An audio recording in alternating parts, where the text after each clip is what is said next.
یہ سورہ نساء اور سورہ مائدہ دونوں میں معاشرت کو اللہ تعالیٰ نے بہت تفصیل سے بیان کیا ہے۔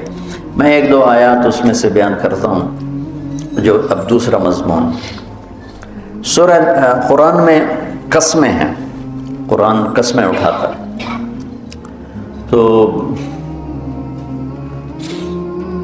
پہلی قسم قرآن کی سورہ نساء میں آتی ہے۔ پیچھے سورہ بقرہ میں کوئی قسم نہیں اٹھائی قرآن نے، آل عمران میں بھی کوئی قسم نہیں اٹھائی، اس کے بعد سورہ نساء میں پہلی قسم ہے اور بہت عالی شان، خیر سارا قرآن ہی عالی شان، لیکن جتنی قسمیں قرآن نے اٹھائی ہیں، پہلی قسم ہے فلا وربک، اور آخری قسم ہے والعصر ان الانسان لفی خسر۔ تو وہ 30ویں پارے میں ہے اور سارے قرآن کا خلاصہ اس میں اللہ نے بیان فرما دیا ہے، اور یہ قرآن کی پہلی قسم اللہ تعالیٰ یہاں اٹھا رہے ہیں، فلا وربک لا یؤمنون حتی یحکموک فیما شجر بینہم ثم لا یجدوا فی انفسہم حرجا مما قضیت ویسلموا تسلیما، کہ مجھے آپ کے رب کی قسم، ان کا یہ ایمان والے نہیں ہو سکتے جب تک یہ آپ کے فیصلوں پر راضی نہیں ہو جاتے، اور وہ رضا دل سے ہو، اوپر اوپر سے نہ ہوگا۔ حکومت کا فیصلہ بھی ہم مانتے ہیں لیکن دل خوش نہیں ہوتا ہے، کوئی قانون بنتا ہے ہم مانتے ہیں، کوئی ٹیکس لگتا ہے ہم دیتے ہیں لیکن دل خراب ہوتا ہے۔ تو میرا اللہ کہہ رہا ہے میرے نبی کی ماننے کی شرط یہ ہے کہ دل بھی ساتھ دے رہا ہو، دماغ بھی ساتھ دے رہا ہو، زبان بھی ساتھ دے رہی ہو، تب تمہارا ایمان مکمل ہے۔ فلا وربک، یہ اتنی خوبصورت قسم ہے، قسمیں تو بہت ہیں، والشمس وضحاها والقمر اذا تلاها، اس میں 11 قسمیں، والضحى واللیل اذا سجا اس میں 2 قسمیں، واللیل اذا یغشی والنہار اذا تجلی وما خلق الذکر والانثی یہاں 3 قسمیں ہیں، والسماء ذات البروج والیوم الموعود وشاہد ومشہود اس میں 4 قسمیں ہیں، والفجر ولیال عشر والشفع والوتر واللیل اذا یسر 5 قسمیں ہیں، اور والشمس وضحاها اس میں 11 قسمیں ہیں۔ سب سے حسین قسم قرآن کی ہے سورہ نساء، فلا وربک، کیا ہے؟ اے میرے محبوب مجھے آپ کے رب کی قسم۔ اچھا، خود ہی تو رب محمد ہے، اور قسم ایسے اٹھا رہا ہے اللہ جیسے رب محمد کوئی اور ہے اور خود قسم اٹھانے والا کوئی اور ہے، مجھے آپ کے رب کی قسم۔ یہ اظہار محبت کی انتہا ہوتی ہے کہ بولنے والا اس طرح تاثر دے کہ 2 شکلیں پیدا ہو جائیں، ایک محبوب کے ساتھ جڑی ہوئی شکل ہو اور ایک اس سے جدا شکل ہو، اور ہو دونوں میں ایک ہی، خود ہی ہے، رب محمد آپ خود ہے۔ فلا وربک، مجھے آپ کے رب کی قسم۔ سبحان، کیا کمال ہے، کیا جمال ہے، کیا حسن ہے، مجھے آپ کے رب کی قسم۔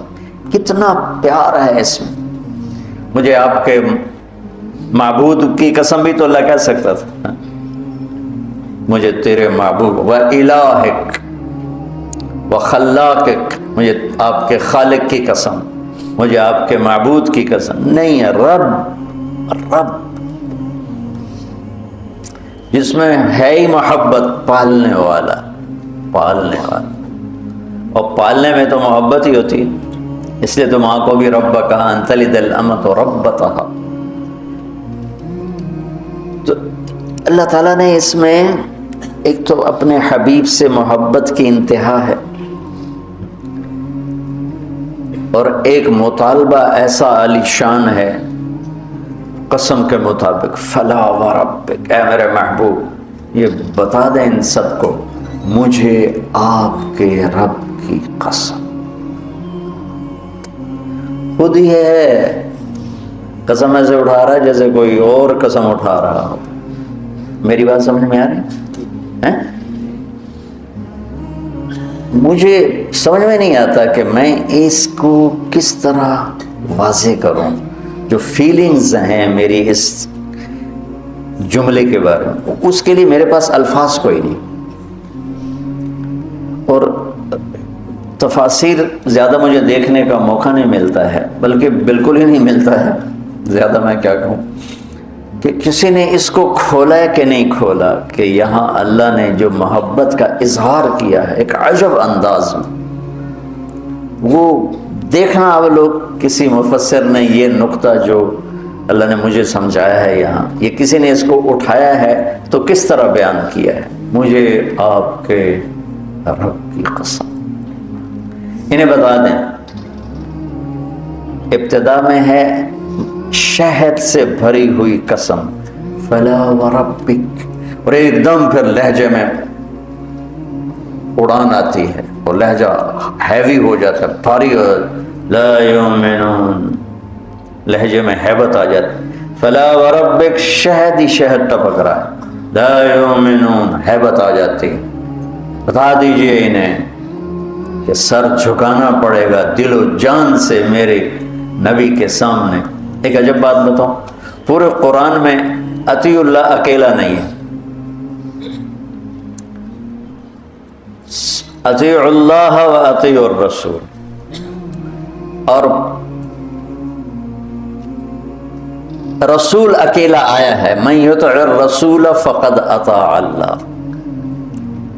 اطیع اللہ صرف اکیلا اطیع اللہ پورے قرآن میں کوئی نہیں، اللہ کی اطاعت کرو، جہاں بھی اطیع اللہ نہ ساتھ ہی رسول ہے، اطیع اللہ و اطیع الرسول، پورے قرآن میں اللہ نے اپنی اطاعت کو تنہا بیان نہیں کیا کہ اللہ تعالیٰ یوں کہا من یطع اللہ فقد اطاع الرسول، من یطع اللہ ورسولہ فقد فاز فوزا عظیما، یہ بھی اللہ تو حق ہے کہ من یطع اللہ فقد فاز فوزا عظیما، جو اللہ کی اطاعت کرے گا وہ کامیاب ہے، لیکن اللہ کی اطاعت کی شکل کیا ہے وہ بتائے بغیر تو وہ عبادت قبول نہ ہوگی، وہ اطاعت قبول نہ ہوگی، لہذا ہر جگہ اللہ اپنے ساتھ اپنے نبی کو لائے، من یطع اللہ اطیع اللہ و اطیع الرسول، اور اکیلا نبی کی اطاعت کو قرآن ذکر کرتا ہے، من یطع الرسول یہ اکیلا آیا ہے، من یطع اللہ اکیلا کوئی نہیں آیا، سبحان اللہ، کہ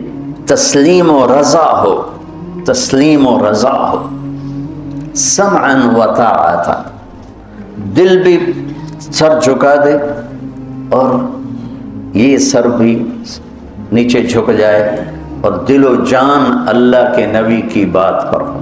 ایک واقعہ سناتا ہوں، ایک صحابی آئے، کہنے لگے یا رسول اللہ میرا پڑوسی ہے، وہ منافق تھا، اس کی کھجور تھوڑا یوں ٹیڑھی ہو کر میرے گھر کی طرف اس کے شاخیں ہیں، جب پھل آتا ہے تو کھجوریں پک کر نیچے گرتی ہیں، میرے چھوٹے چھوٹے بچے ہیں وہ اٹھا لیتے ہیں، تو یہ ادھر سے بھاگا بھاگا آتا ہے اور ان کے منہ سے کھجوریں نکال لیتا ہے۔ تو آپ مہربانی کریں صرف اس کو یہ سمجھا دیں کہ اتنی سختی نہ، جو گر گئی کھجور وہ تو گر گئی، کسی نے بچے نے اٹھا لی، تیرے کام کی تو ہے نہیں۔ تو آپ نے کہا ٹھیک ہے، آپ نے اسے بلایا، کہا بھائی وہ کھجور کا میں تو ہمارے ساتھ سودا کرنا چاہتا ہوں۔ کہا جی کیا؟ کہا وہ مجھے دے دو اور اس کے بدلے میں جنت میں ایک کھجور مجھ سے لے لو۔ اور وہ تو تھا منافق، وہ کہنے لگا یا رسول اللہ یہ کھجور مجھے بڑی پسند ہے، میرے بچوں کو اس کا پھل بڑا پسند ہے، ہم سارے گھر والے اس کے پھل کے بڑے شیدائی ہیں، اگر کوئی اور کھجور آپ فرماتے میں فوراً پیش کر دیتا، لیکن یہ بڑا مشکل ہے، یہ تو نہیں دے سکتا۔ آپ خاموش ہو گئے، اٹھ کے چلا گیا۔ ابو الدحداح ایک انصاری صحابی بیٹھے ہیں، وہ کہنے لگے یا رسول اللہ اگر میں آپ کو کھجور لے کے دے دوں تو مجھ سے وعدہ فرماتے ہیں جنت میں کھجور لے کر دیں گے؟ ہم نے کہا ہاں جو بھی کر دے میں وعدہ۔ میں کہا بہت اچھا۔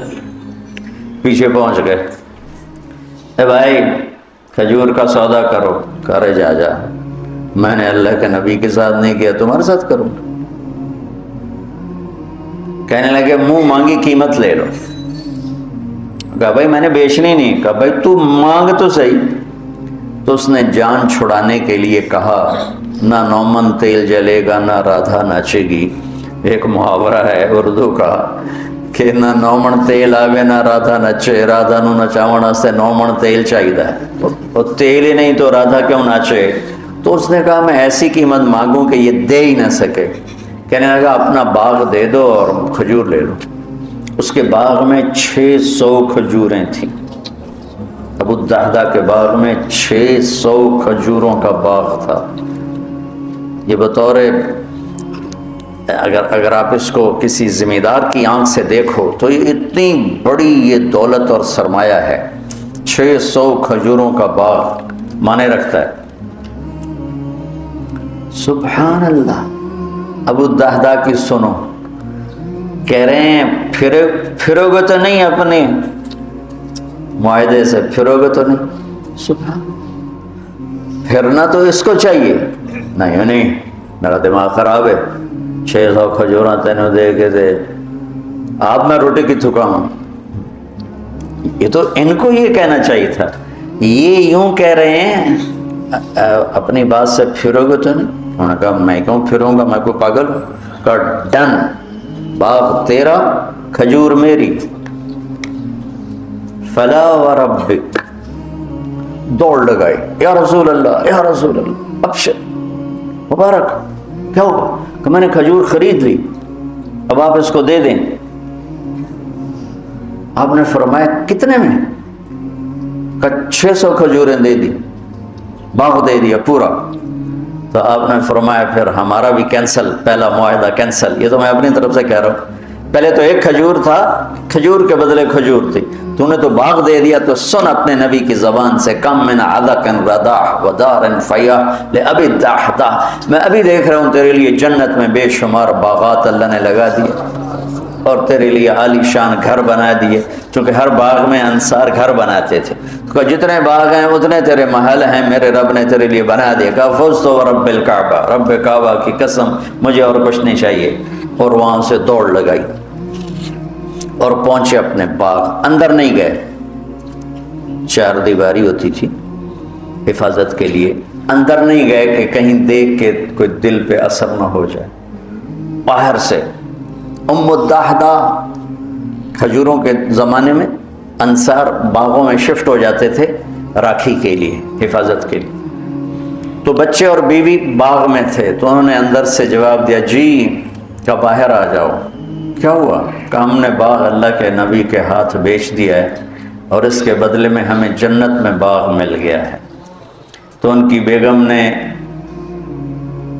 یہ کہا ربح البیع, کیا بڑا سودا کر لیا آپ نے, کیا بڑا سودا کر لیا. حالانکہ وہ کہتی ہے بچے کہاں سے کھائیں گے, ہم کہاں سے کھائیں گے, روٹی کہاں سے آئے گی. انہوں نے کہا ربح البیع, بہت عالی شان سودا کیا ہے.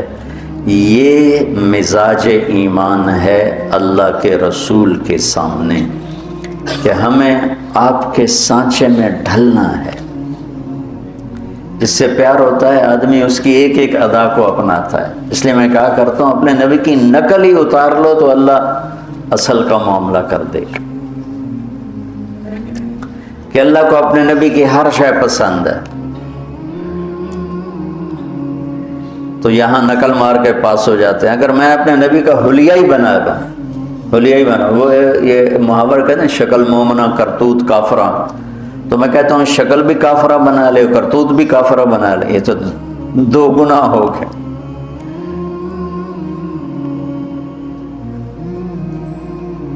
ہم صرف اپنے نبی کی نقل اتار لیں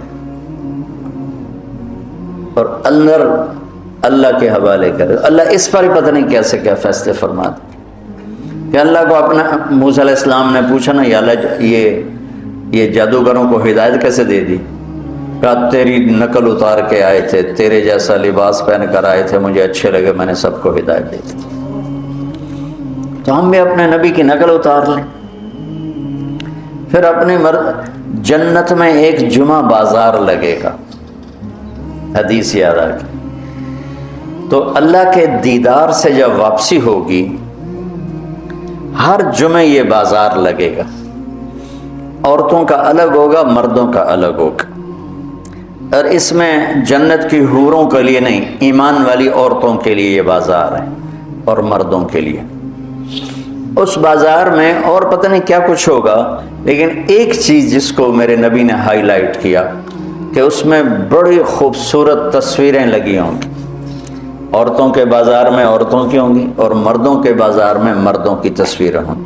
ہر تصویر کے نیچے لکھا ہوگا اگر آپ کو میں پسند ہوں تو میں آپ کے سانچے میں ڈھل سکتی ہوں۔ مولوی شاید بڑا اللہ اکبر کہہ رہے ہیں۔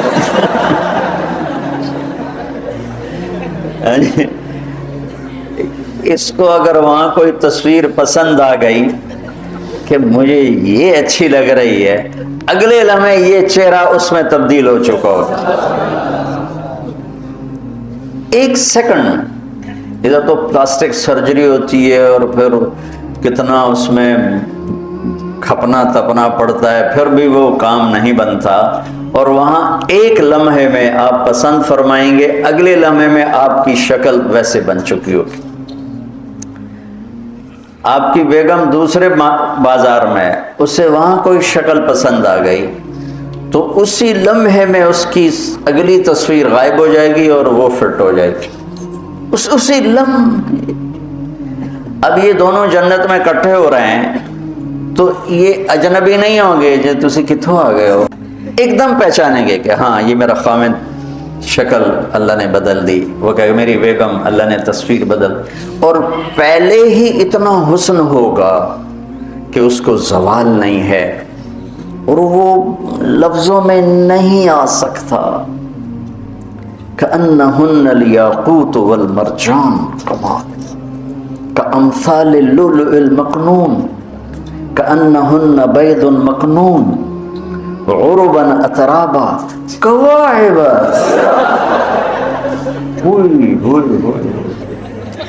كواعب اترابا۔ اللہ کو پتہ ہے کہ مرد کی نظر کہاں جاتی ہے۔ کواعب اتراب، کیا تعریف اللہ کر رہا ہے جنت کی لڑکی کی۔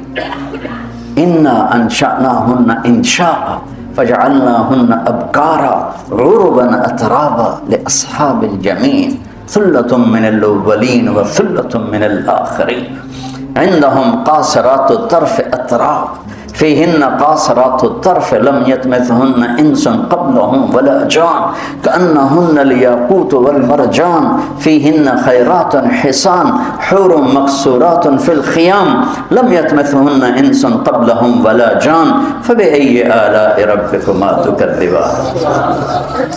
پہلے اتنی انتہا ہے حسن و جمال کی، پھر اس پر مزید وہ تصویریں اس سے بھی عالی شان ہوں گی۔ آپ مجھے پسند فرمائیں تو میں آپ کے اندر ڈھل سکتی ہوں، میں یوں ہوگا ایسے۔ تو یہ شوق تو جنت میں پورے ہو جائیں گے۔ یہاں وہ اپنے آپ کو بناؤ جو میرے نبی نے اپنے آپ کو بنایا، اپنے نبی کی نقل اتار لو، اللہ کو اچھے لگو گے۔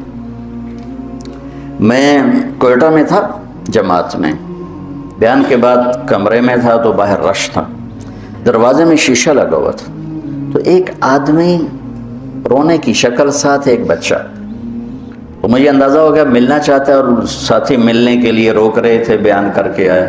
میں نے کہا اس آدمی کو اندر بھیج دو۔ وہ اندر آیا، اس کے ساتھ اس کا بچہ تھا، اور آتے میرے سامنے، جی میرے بیٹے کے لیے دعا کرو، اور ساتھ ہی رونے لگا، یہ بیمار ہے۔ میں نے کہا اس کو کیا ہے؟ کہ اس کے دل میں سوراخ ہے۔ میں نے کہا تو اس کا تو آپریشن ہوتا ہے۔ کہ میں غریب آدمی ہوں، 2.5-3 لاکھ کا خرچہ ہے، میں کہاں سے کروں؟ میں نے اس کے بیٹے کو دیکھا، اس کے بعد تو وہ مجھے بالکل اپنے بیٹے علی کا ہم شکل نظر آیا۔ وہ بھی چھوٹا تھا۔ اب یقین مانے میں نہیں جانتا وہ کون آدمی ہے کون، صرف اس بچے میں نے اپنے بچے کی شبیہ دیکھی، مجھے اتنا پیار آیا۔ میرا بھائی دل کا ڈاکٹر ہے، میں نے اسی وقت فون اٹھایا، میں نے کہا ایک مریض بھیج رہا ہوں، اس کا 1 پیسہ نہیں لگنا چاہیے، سارا اس کا علاج ہم کریں گے۔ ان کا ٹھیک ہے بھیج دو۔ اس کا صرف کوئٹے سے لاہور کا کرایہ اور لاہور سے کوئٹے کا کرایہ خرچ ہوا، باقی سارا انتظام کیا کس بات کا؟ میرے بیٹے کے مشابہ تھا۔ تو میں ایک چھوٹا سا آدمی ہوں اور اپنے بچے کی شبیہ سے محبت آئی اور میں نے اس کا علاج کروایا۔ تو جب اللہ اپنے حبیب کی شبیہ تم میں دیکھے گا تو اس کو کتنا پیار آئے گا۔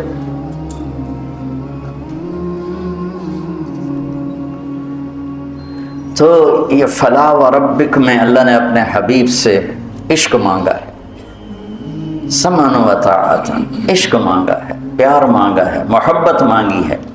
صرف یہ نہیں مانگا کہ اس کے فیصلے قبول کرو، یہ مانگا ہے کہ دل جان کی گہرائیوں سے قبول کرو۔